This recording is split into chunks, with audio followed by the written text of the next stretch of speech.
ಓಂ ಶ್ರೀಯಪ್ಪತ್ತೇ ನಿತ್ಯಾ ಗಣಿತಗುಣಮಾಣಿಕ್ಯ ವಿಶತಪ್ರಭಾ ಜಾಲೋಲ್ಲಾಸೋಪಹತ ಸಕಲಾವದ್ಯ ತಪಸೇ ಜಗಜ್ಜನ್ಮಸ್ಥೇಮ ಪ್ರಳಯರಚನಾಶೀಲವಪುಷೇ ನಮೋ ಅಶೇಷಾಮ್ನಾಯ ಸ್ಮೃತಿಹೃದಯದೀಪ್ತಾಯ ಹರಯೇ ನ ಶಬ್ದಾಬ್ಧೌ ಗಾಢಾ ನ ಚ ನಿಗಮಚರ್ಚಾ ಸುಚತುರಾ ನ ಚ ನ್ಯಾಯೇ ಪ್ರೌಢಾ ನ ಚ ವಿದಿತವೇದ್ಯಾ ಅಪಿ ವಯಂ ಪರಂ ಶ್ರೀಮತ್ಪೂರ್ಣಪ್ರಭತಿಗುರುಕಾರುಣ್ಯಸರಣಿಂ ಪ್ರಪನ್ನಾಃ ಮಾನ್ಯಾಸ್ಮಃ ಕಿಮಪಿ ಚ ವದಂತೋಪಿ ಮಹತಾಂ ನಾರಾಯಣಂ ನಿಖಿಲಪೂರ್ಣಗುಣೈಕದೇಹಂ ನಿರ್ದೋಷಮಪ್ಯತಮಮಪ್ಯಖಿಲೈಃ ಸುವಾಕ್ಯೈಃ ಅಸ್ಯೋದ್ಭವಾದಿತಮಶೇಷವಿಶೇಷತೋಪಿ ವನ್ಯಂ ಸದಾ ಪ್ರಿಯತಮಂ ಮಮ ಸನ್ನಮಾಮಿ. ಓಂ ಓಂ ಅಥಾತೋ ಬ್ರಹ್ಮಜಿಜ್ಞಾಸಾ. ಓಂ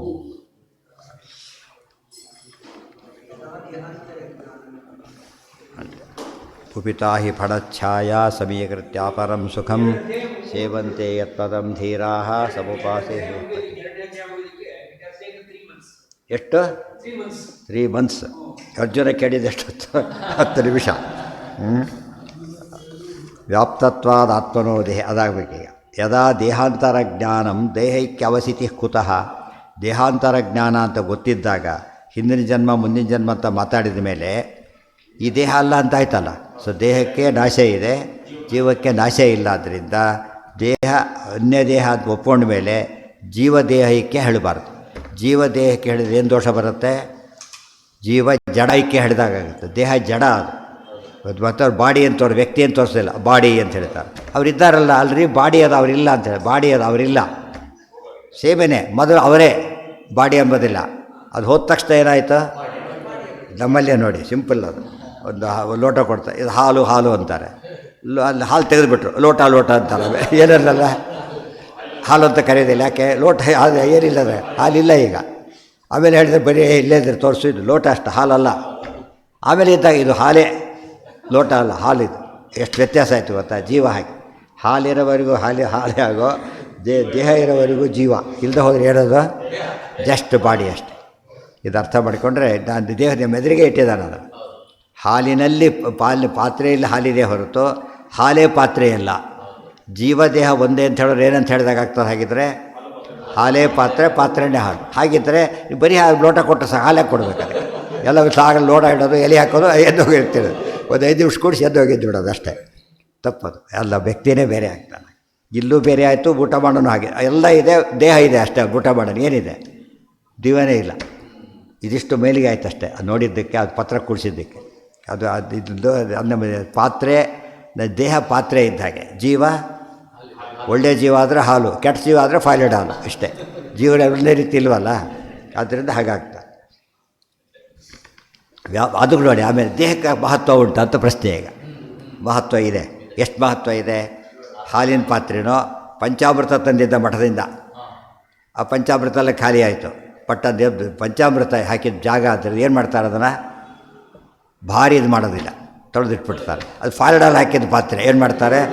ತೊಳೆದಿದ್ದೆ ಆಮೇಲೆ ದೂರ ಇಟ್ಬಿಡ್ತಾರೆ. ಇಷ್ಟಾದರೂ ರಿಸ್ಕ್ ಬೇಡ, ದೂರ ಇಟ್ಬಿಡ್ತಾರೆ. ಅದಕ್ಕೆ ಕೆಟ್ಟವರ ದೇಹ ಫಾಯ್ಲೆಡಲ್ಲಿ ಇದ್ದ ಹಾಗೆ. ಅದೇನು ಮಾಡ್ತಾರೆ? ಅದನ್ನು ಫಾಯ್ಲೆಡಲ್ಲಿ ಹಾಕಿದ ಪಾತ್ರೆ ಇದ್ದಾಗ ಆದ್ದರಿಂದ ಏನದು? ಅದು ಡಿಸ್ಪೋಸಲ್ಲೇ. ಇಬ್ಬರು ಮಾಡಲೇಬೇಕು, ಡಿಸ್ಪೋಸ್ ಎರಡೂ ಮಾಡಬೇಕು. ಬಟ್ ಅದಕ್ಕೆ ಪಾವಿತ್ರ್ಯ ಇಲ್ಲ. ಇದಕ್ಕೆ ಪಾವಿತ್ರ್ಯ ಇದೆ.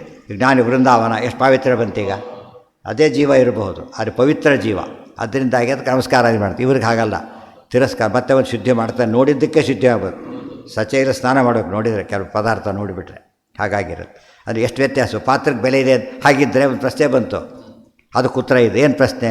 ಮತ್ತು ಎಲ್ಲ ದೇಹ ಜಡ ಪದಾರ್ಥ ಆದ್ದರಿಂದ ದೇಹಕ್ಕೆ ವ್ಯತ್ಯಾಸ ಏನು ಬಂತು? ಬಂತೆ. ವ್ಯತ್ಯಾಸ ಇದೆ. ಯಾಕೆ? ಪವಿತ್ರ ವಸ್ತು ಹಾಕಿದರೆ ಪವಿತ್ರ ದೇಹ, ಅಪವಿತ್ರ ವಸ್ತು ಹಾಕಿದರೆ ಅಪವಿತ್ರ ದೇಹ. ಅರ್ಥ ಆಯ್ತಾ? ಯಾವ ಸಮಸ್ಯೆನೂ ಬರಲಿಲ್ಲ. ಅದಕ್ಕೆ ನಮಗೆ ಗೊತ್ತಾಗುತ್ತೆ ಎಫೆಕ್ಟ್ ಹೇಗಿರುತ್ತೆ ಅನ್ನೋದಕ್ಕೆ. ನಿತ್ಯ ಸಾರು ಮಾಡೋ ಪಾತ್ರೆ, ಹುಳಿ ಮಾಡೋ ಪಾತ್ರೆ, ಹಾಲಾಕಿ ಹೊಳಿ. ಅದರಲ್ಲಿ ಏನಾಗುತ್ತೆ? ಚೆನ್ನಾಗಿ ತೊಳೆದು, ಎಷ್ಟೇ ಚೆನ್ನಾಗಿ ತೊಳೆದಿದ್ರು ಕೂಡ ಒಡೆದು ಹೋಗುತ್ತೆ. ಅದಕ್ಕೆ ಸಂಸ್ಕಾರ ಉಳ್ಕೊಂಡಿದೆ ಅಂತ ಅರ್ಥ. ಸಂಸ್ಕಾರ ಇದೆ. ಸೊ ವ್ಯಕ್ತಿ ಬಿಟ್ಟೋದ್ಮೇಲೂ ಕೂಡ ಒಳ್ಳೆತನ ಸಂಪರ್ಕ ಇರೋದರಿಂದ ಅದಕ್ಕೇನಿದೆ? ಪಾವಿತ್ರ್ಯ ಇದೆ. ಗೊತ್ತಾಯ್ತಾ? ಇಲ್ಲ ಹೋಗಿ ಏನಾಗ್ತದೆ? ಇದು ನಿತ್ಯ ಹಾಲು ಹಾಕೋದು ಅದೇನಾಗಲಿಲ್ಲ. ಇದಕ್ಕೆ ಇದು ಅಡ್ಜಸ್ಟ್ ಆಗಿದೆ, ಅದಕ್ಕೆ ಅದು ಅಡ್ಜಸ್ಟ್ ಆಗಿದೆ. ಆದ್ದರಿಂದ ದೇಹಕ್ಕೇನಿಲ್ಲ ಅಂತ ಹೇಳಬಾರ್ದು. ಅದಕ್ಕೆ ಸಂಪರ್ಕದಿಂದಾಗಿ ಪಾವಿತ್ರ್ಯ ಬರುತ್ತೆ. ದೊಡ್ಡವ್ರು ಕೂಚಾಗನೂ ಕಣ್ಣಿಗೆ ಹಚ್ಕೋತಾರೆ. ಅದಕ್ಕೆ ಅವರಿಲ್ಲ, ಈಗ ಕೂತು ಸಂಪರ್ಕ ಇದೆಯಲ್ಲ ಹಾಕಿ. ವ್ಯಾಪ್ತತ್ವಾದಾತ್ಮನೋ ದೇಹೇ ವ್ಯವಹಾರೇಷು ಅಪಾಠವಾತ್ ಭೇದಜ್ಞಾನೇಪಿ ಸ್ಯಾಂಗಾರವನ್ನಿವತ್ ಸ್ವ ಅವಿಭಕ್ತವತ್ ಭವಂತಿ ವ್ಯವಹಾರಾಶ್ಚ. ವ್ಯಾಪ್ತತ್ವಾದಾತ್ಮನೋ ದೇಹೇ ವ್ಯವಹಾರೇಷು ಅಪಾಠವಾತ್. ಮತ್ತು ಯಾತಕ್ಕೆ ನಾವು ಒಂದೇ ಅಂತ ಕರಿತೀವಿ ಅಂತ ಕೇಳಿದರೆ ಇವ್ರು ಇಲ್ಲಿದ್ದಾರೆ ನೋಡಿ ಇವರೇ ಅಂತ ಹೇಳ್ತಾರೆ. ಇವರೇ ಅಂತ ಹೇಳಿದ್ರೆ ಆಮೇಲೆ ಅಲ್ಲ ಅಂತಾರೆ. ಮತ್ತು ಯಾಕೆ ಕರೆದಿದ್ದೆ ಯಾತಕ್ಕೆ? ಇವ್ರ ದೇಹ ನಿಮ್ಮ ದೇಹ ಹೇಗಿದೆ ಅಂತ ನೀವು ನಿಮ್ಮ ದೇಹ ನಿಮ್ಮ ಜೊತೆ ದೇಹ ಜೊತೆ ಮಾತಾಡ್ತೀವಿ, ಸುಮ್ಮನೆ ಇರಿ ಹಾಗೆಲ್ಲ ಹೇಳಬಾರ್ದು. ಯಾಕೆ ವ್ಯವಹಾರ ಬಂತು? ವ್ಯಾಪ್ತತ್ವಾದ ಆತ್ಮನೋ ದೇಹೇ ಮೊದಲನೇ ಕಾರಣ. ಜೀವ ಇಲ್ಲಿದ್ದರೂ ಕೂಡ ಪ್ರಕಾಶದಿಂದ ವ್ಯಾಪ್ತಿ ಏನಿದೆ ಅವರಿಗೆ ಇಡೀ ದೇಹ ತುಂಬ ಇದೆ. ಅದಕ್ಕೆ ಇಡೀ ದೇಹರೇ ಒಂದು ಅಂತ ಕರೀತಾರೆ. ದೇಹೆ ವ್ಯವಹಾರೇಶು ಅಪಾಠವಾತ್. ಎರಡನೇದಾಗಿ ವ್ಯವಹಾರ ಮಾಡ್ಬೇಕಾದ್ರೆ ಏನು ತೊಗೊಳೋದಿಲ್ಲ ನಾವು, ತುಂಬ ಕ್ಲಾರಿಟಿ ಇಟ್ಕೊಂಡಿಲ್ಲ, ಅಲ್ಲಿ ತುಂಬ ಕ್ಲಾರಿಟಿ ಇಲ್ಲ, ಆದ್ದರಿಂದ ಸರಿ. ಆಮೇಲೆ ಭೇದಜ್ಞಾನೇಪಿ ಚ ಅಂಗಾರವನ್ನಿವತ್. ಭೇದಜ್ಞಾನ ಇದ್ದರೂ ಕೂಡ ಅಂಗಾರವನ್ನಿವತ್ ಸ್ವ ಅಭಿವ್ಯಕ್ತವತ್. ಆ್ಯಕ್ಚುಲಿ ಒಂದು ಇದಿದೆ, ಕೆಂಡ ಇದೆ. ಕೆಂಡದಲ್ಲಿ ಇದ್ಲು ಭಾಗ ಬೇರೆ ಇದೆ, ಬೆಂಕಿ ಭಾಗ ಬೇರೆ ಇದೆ. ಬಟ್ ಏನಂತ ಕರಿತೇವೆ ನಾವು ಅದನ್ನು? ಈ ಬೆಂಕಿ ಅಂತ ಕರೀತೇವೆ. ಆರಿದ ಮೇಲೆ ಗೊತ್ತಾಯಿತು ಏನಿದು, ಇದು ಬೆಂಕಿ ಅಲ್ಲ, ಏನಿದು ಇದ್ಲು ಮಾತ್ರ. ಗೊತ್ತಾಯ್ತು ಎಷ್ಟು ಡಿಫ್ರೆನ್ಸ್ ಇದೆ. ಅಲ್ಲಿವರೆಗೂ ವ್ಯವಹಾರ ಮಾಡಿದ್ದೇನೋ ಅದನ್ನೇ ಬೆಂಕಿ ಅಂತ ಈಗ ಬೆಂಕಿ ಅಂತ ಕರಿತಾ ಇಲ್ಲ. ಇದು ಈವರೆಗೂ ಬೆಂಕಿಯ ವ್ಯಕ್ತಿ ಅಂತ ವ್ಯವಹಾರ ಮಾಡಿ ಆಮೇಲೆ ಬಾಡಿ ಅಂತ ವ್ಯವಹಾರ ಮಾಡ್ತಾರೆ. ಅದು ಹೇಗಾಗಿದೆ, ಅಂಗಾರ ಅಂಬೋದು ಬಾಡಿ, ಗೊತ್ತಾಯ್ತಾ? ಅಂಗಾರಕ ಬಾಡಿ, ವನ್ಯ ಜೀವ, ಗೊತ್ತಾಯ್ತಾ? ದೇವತೆ, ದೊಡ್ಡ ಜೀವ ದೇವತೆ. ಅದೇ ರೀತಿ ಬಾಡಿ ಇದೆ, ಒಳಗೆ ಜೀವ ಇದ್ದಾನೆ. ಅದಿರೋವರೆಗೂ ವ್ಯಕ್ತಿನೇ, ನಾವು ದೇಹ ಅಂತ ಕರೆಯೋದಿಲ್ಲ, ವ್ಯಕ್ತಿ ಅಂತಲೇ ಕರೆಯೋದು. ಅವ್ರ ದೇಹ ಇತ್ತ ಹೋಯ್ತಾ, ಈ ಒಬ್ಬರು ದೇಹದಲ್ಲಿ ಕೂತಿದ್ದಾರಲ್ಲ, ದೇಹ ಸವೇತ ಹೋದ್ರೆ ಹಾಗೆ ಹೋದ್ರೆ ಯಾರು ಕೇಳೋದಿಲ್ಲ, ಅವರು ಅಂತಲೇ ಮಾತಾಡೋದು. ಆಮೇಲೆ ಮಾತ್ರ ಹಾಗೆ ಮಾತಾಡೋದಿಲ್ಲ, ಯಾಕೆ? ಕ್ಲಾರಿಟಿ ಸಿಕ್ತಾಗ. ಸೊ 3 ಭಾಗ ಆಯ್ತಾಗ ಭೇದ ಇರೋದು ಗೊತ್ತು, ವ್ಯವಹಾರ ಮಾಡ್ತಿರೋದು ಹೌದು, ಆಗ ನೋಡಿದರೆ ಅಲ್ಲ ಬಾಡಿ ಅಂತ ಕರೆಯೋದು ಹೌದು. ಯಾತಕ್ಕೆ ಅಂದರೆ ವ್ಯವಹಾರಗಳಲ್ಲಿ ಅಷ್ಟು ಕ್ಲಾರಿಟಿ ಇಟ್ಕೊಂಡು ಯಾರೂ ಮಾತಾಡೋದಿಲ್ಲ. ಆದ್ದರಿಂದ ಆ ಭೇದ ತಿಳ್ಕೊಂಡಿದ್ದೇ ಹೊರತು ಭೇದ ಜ್ಞಾನ ಇದೆ ಅವನಿಗೆ. ಯಾವ ಭೇದ ಜ್ಞಾನ ಇದೆ? ದೇಹ ನಾನಲ್ಲ ಮತ್ತು ಜ್ಞಾನ ಇದೆ ಅಂತ ಅರ್ಥ. ಅಲ್ಲಿ ಗೊಂದಲ ಇದೆ, ತುಂಬ ಜನ ವಾಕ್ಯಾರ್ಥ ಮಾಡ್ತಾರೆ ಮತ್ತು ಇದೆಯಲ್ಲ ಅಂತ ಹೇಳಿಬಿಟ್ಟು ಆಚಾರ್ಯ ಇಲ್ಲೇ ಉತ್ತರ ಕೊಟ್ಬಿಟ್ಟಿದ್ದಾರೆ. ಇದೆಲ್ಲ ಪಾರಾಯಣ ಮಾಡಿ ಓದೋದಿಲ್ಲ, ಆದ್ದರಿಂದ ಗಂಟುಗಟ್ಟಲೆ ಜಗಳ ಆಡ್ತಾರೆ. ಅಂಗಾರವನ್ನಿವತ್ ಸ್ವ ವಿವಿಕ್ತವತ್ ಭವಂತಿ ವ್ಯವಹಾರಾಶ್ಚ ಭೇದಜ್ಞಾನೇಪಿ ಅಚೇನ ಉಕ್ತಂ ಪ್ರಯೋಜನಾಪೇಕ್ಷೆಯ ಭೇದಜ್ಞಾನೇಪಿ ಆತ್ಮನೋ ದೇಹವ್ಯಾಪ್ತತ್ವಾತ್ ಅಂಗಾರವನ್ನಿವತ್ ಲೋಕಾನಾಂ ವ್ಯವಹಾರೇಷು ಅಪಾಠವಾತ್ ಅತ್ಯಂತ ವಿವಿಕ್ತ ವೇದನೇಷು ಅಸಾಮರ್ಥ್ಯಾತ್ ಪುರಾಣಾದಿ ವ್ಯವಹಾರಾಶ್ಚ. ಏನು ಪುರಾಣ ಅಂದರೆ ದೇಹಗಳು ಸ್ವವಿವ್ಯಕ್ತವತ್ ಭವಂತಿ ವಿಶದ ವಿವೇಕಾಭಾವವಿವಕ್ಷಯೈವ ತೇ ವ್ಯವಹಾರಾಃ ಇತ್ಯಾಶಯಃ. ಅತಏವ ವಿವೇಕಾರ್ಥಾನಾಂ ಉಪದೇಶಾನಾಂಚ ಸಾರ್ಥಕ್ಯಂ ಉಪಪದ್ಯತೆ.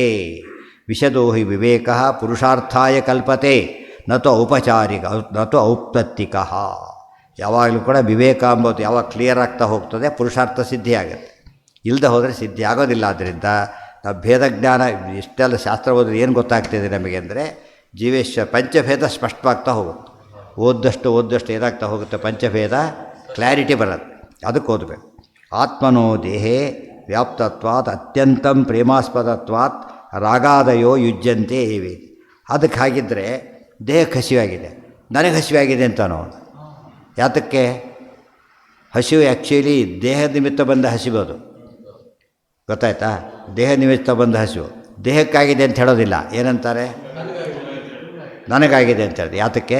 ಅಭೇದ ಎಷ್ಟು ಹೇಳಿದ್ದು ಅದರಲ್ಲಿ ಪ್ರಕಾಶಮಾನ ವ್ಯಾಪ್ತಿ ಇರೋದ್ರಿಂದ ಅಂತಾನೆ ಹೊರತು ವಸ್ತುಸ್ಥಿತಿಯಲ್ಲಿ ಹಸಿವು ದೆಬ್ಬಾಯಾರಿಕೆ ಹಸಿವು ಎಲ್ಲ ಯಾವುದಕ್ಕಾಗೋದು?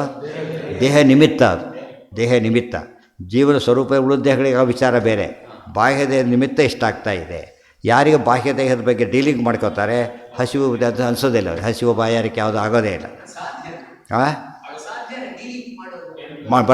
ಬರುತ್ತೆ ಮಾಡಿ ಜ್ಞಾನಿಗಳು ಮಾಡ್ತಾರಲ್ಲ, ಹೇಳಿಲ್ಲ. ಈಗ ಎಷ್ಟೋ ಸರ್ತಾರೆ ನಾವೆಲ್ಲ ಸುಮ್ಮನೆ ಏನೋ ಕೈಕೋಗಿ ರಕ್ತ ಬಂದುಬಿಡುತ್ತೆ, ಅಯ್ಯೋ ಕಿರ್ಚೋದು ಮಾಡೋದಿಲ್ಲ. ಚಿಕ್ಕ ಮಕ್ಕಳು ಜೋರಾಗಿ ಕಿರಿಚಿಬಿಡ್ತಾರೆ.